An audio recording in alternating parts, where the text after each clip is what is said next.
What if I told you the greatest works in English literature were not written by the man we call Shakespeare? What if the true creators were a family of Jewish musicians and merchants who performed these stories decades before William Shakespeare was even born? Today we're diving into one of the most fascinating literary mysteries of all time. The real origin of the Shakespearean works lie not in Stratford-upon-Avon, but on the banks of the Thames River in the 1540s. We're talking about performances on wooden wagons in open fields and before the most powerful monarchs in English history. This isn't just another conspiracy theory about Shakespeare's identity. This is 30 years of carefully researched exploration of how a remarkable Italian Jewish family called the Bassanos created what we know as the Shakespearean canon. These weren't just any performers. They were the royal court, called the King's Men, later known as the Lord Chamberlain's Men, that ultimately Shakespeare would join. And hidden within their stories were layers of Jewish Kabbalah, family history, and merchant adventures that would shape English theatre forever. By the end of this video, you'll understand why everything you thought you knew about Shakespeare's origins might need a complete rethink.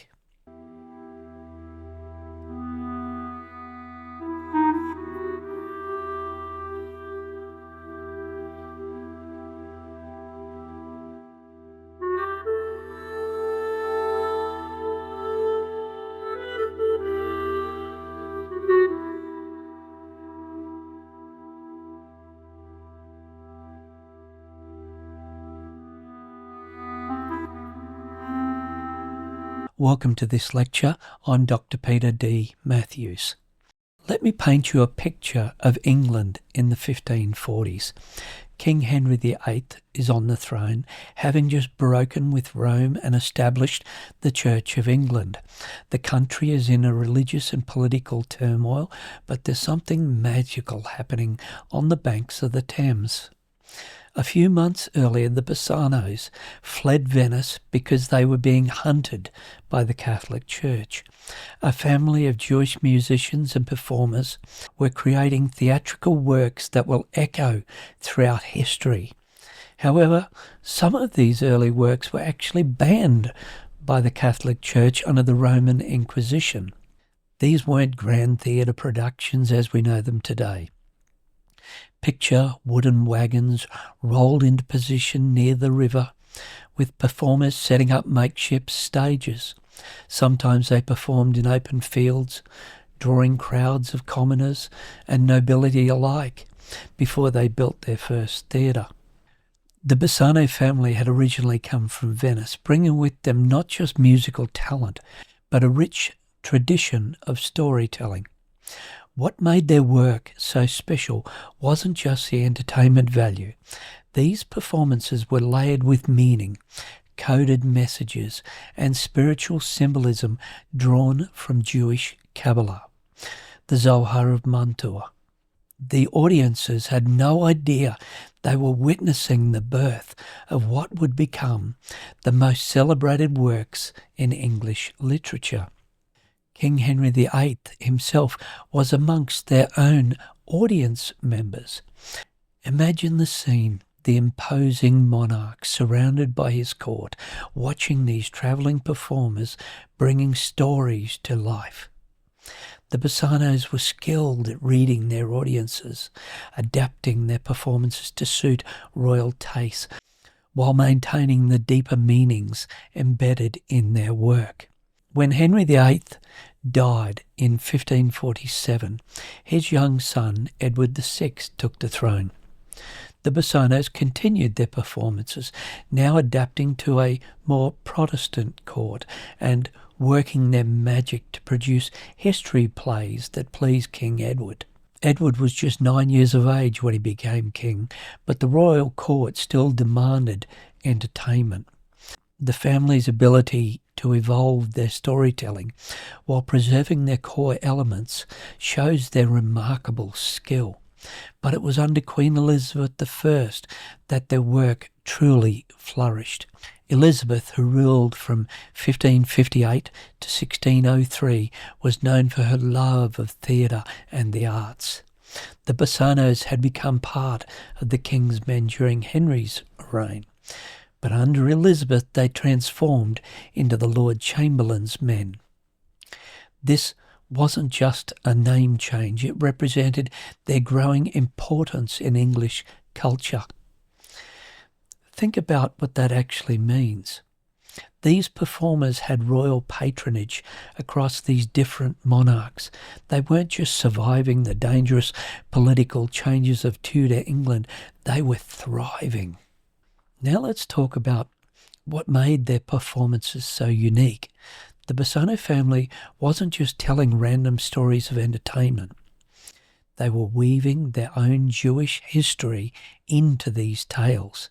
Remember, this was a time when being openly Jewish in England was extremely dangerous. They could lose their own lives. The official expulsion of Jews from England in 1290 AD meant that any Jewish families had to be incredibly careful.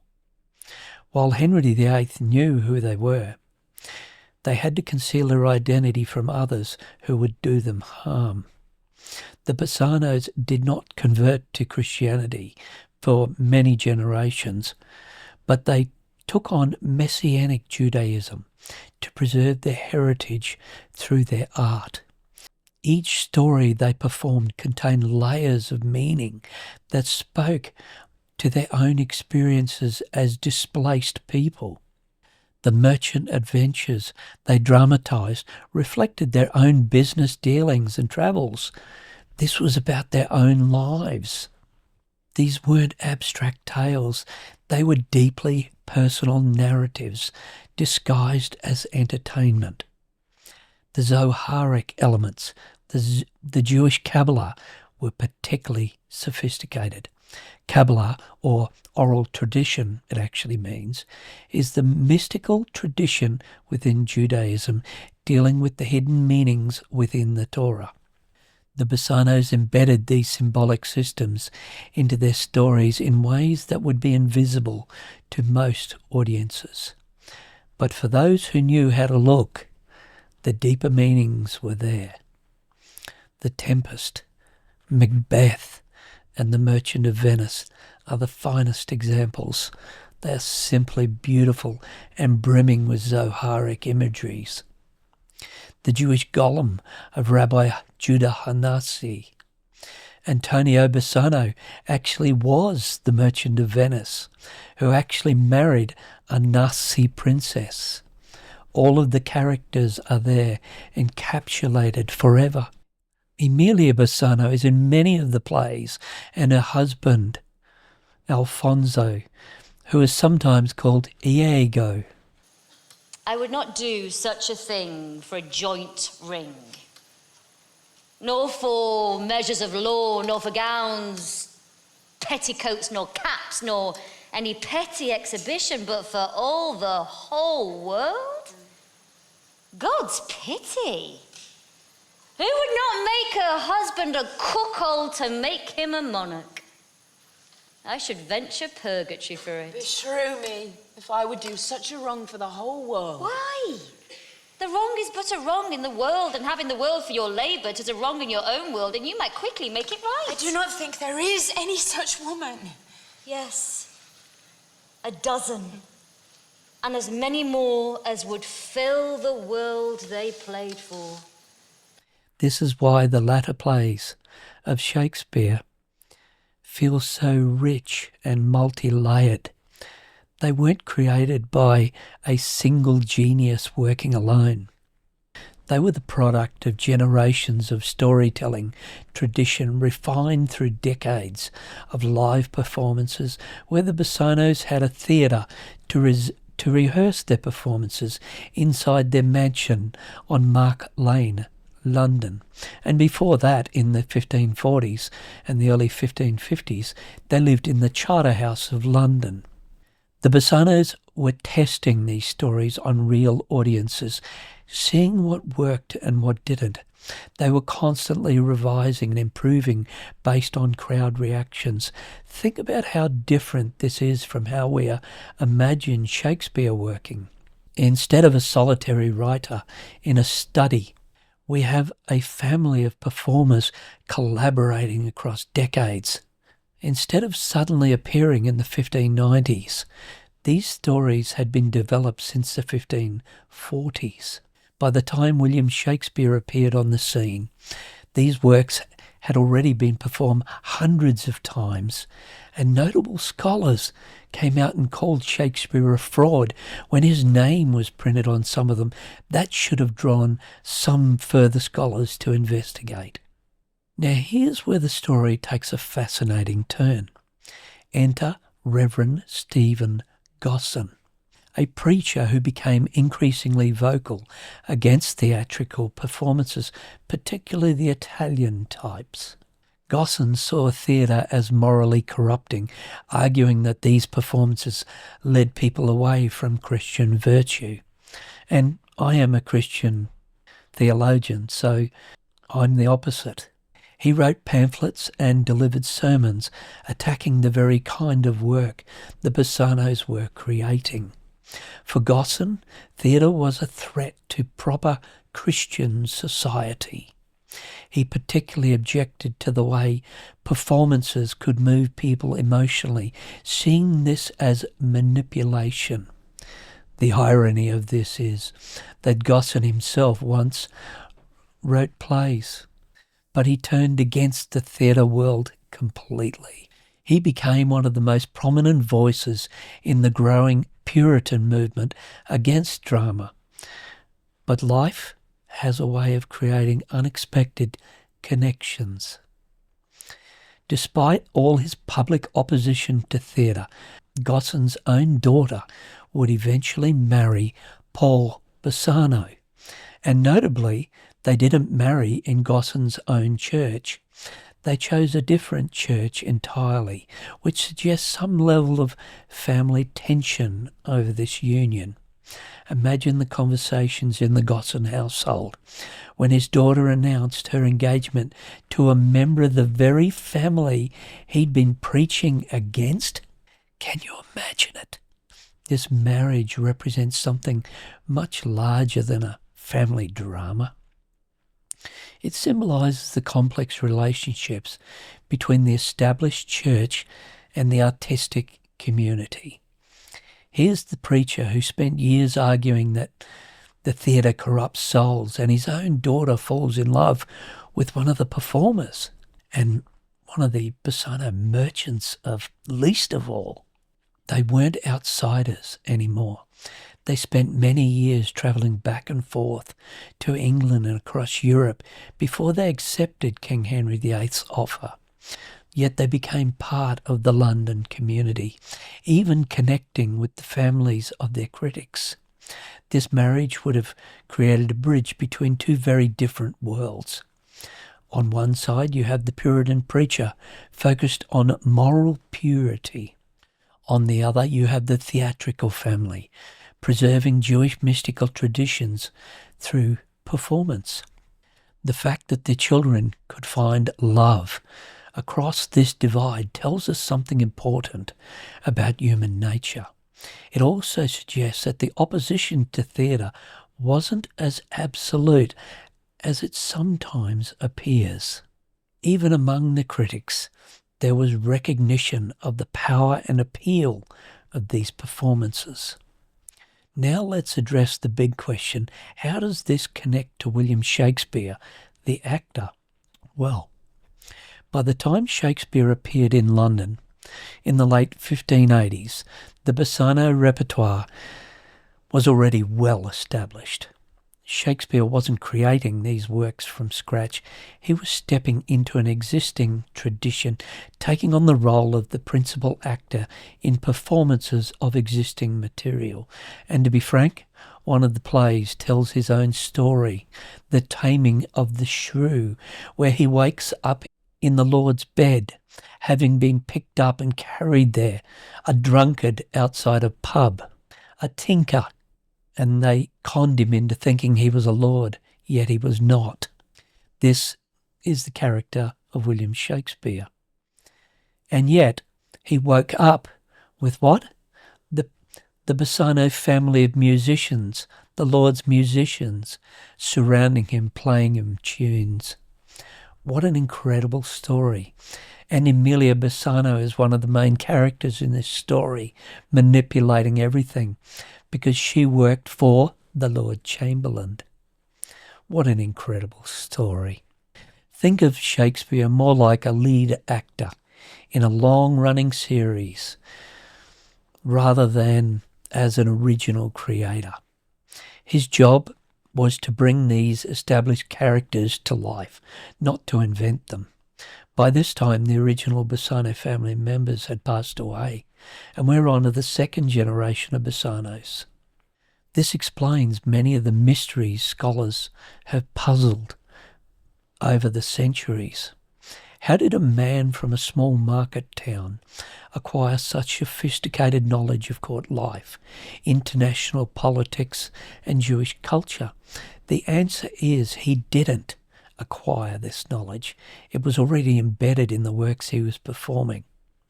The Bassano family had lived these experiences, and they had woven their knowledge into the stories over decades.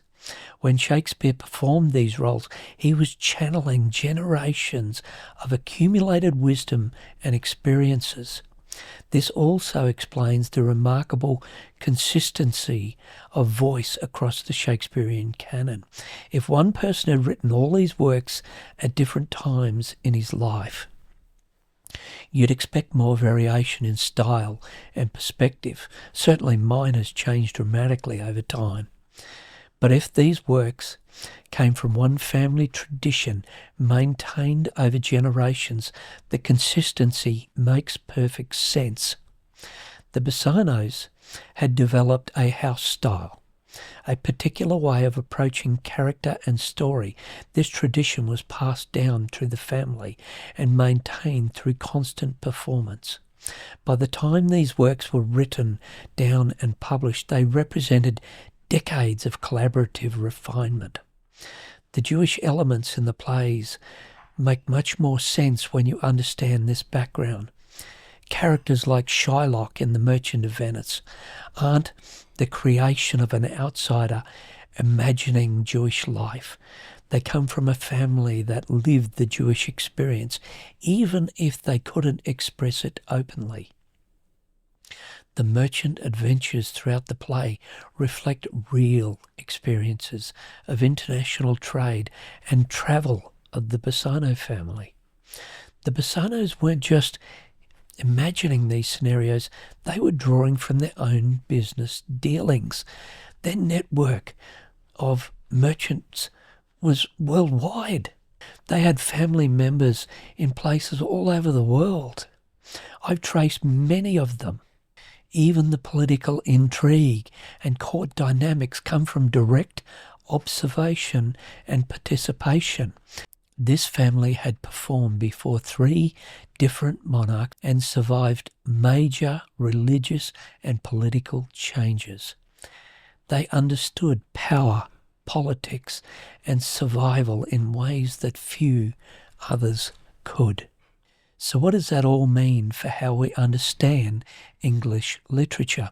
First, it reminds us that great art often comes from collaboration rather than individual genius. The Shakespearean works aren't diminished by having multiple creators. They're made richer.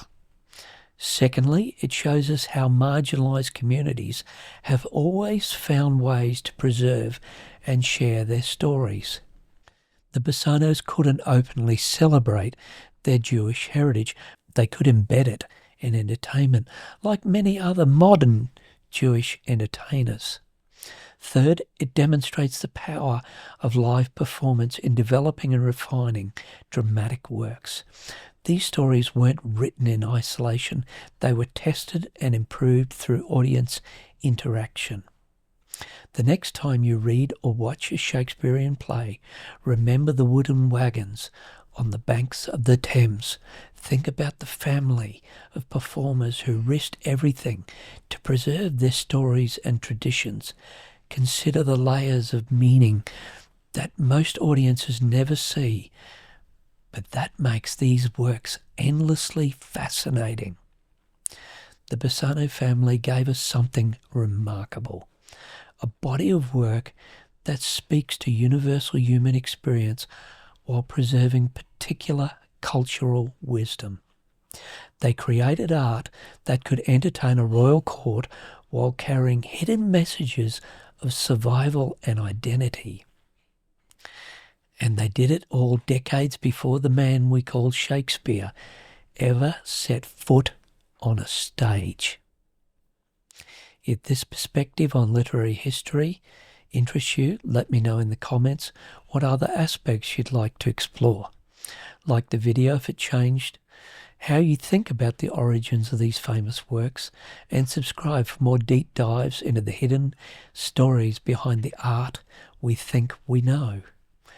The truth about creative genius is often more complex and more interesting than the simple stories we tell. The Bassanos prove that the greatest art comes not from isolated inspiration, but from lived experience, cultural preservation, and the courage to keep telling your story no matter what.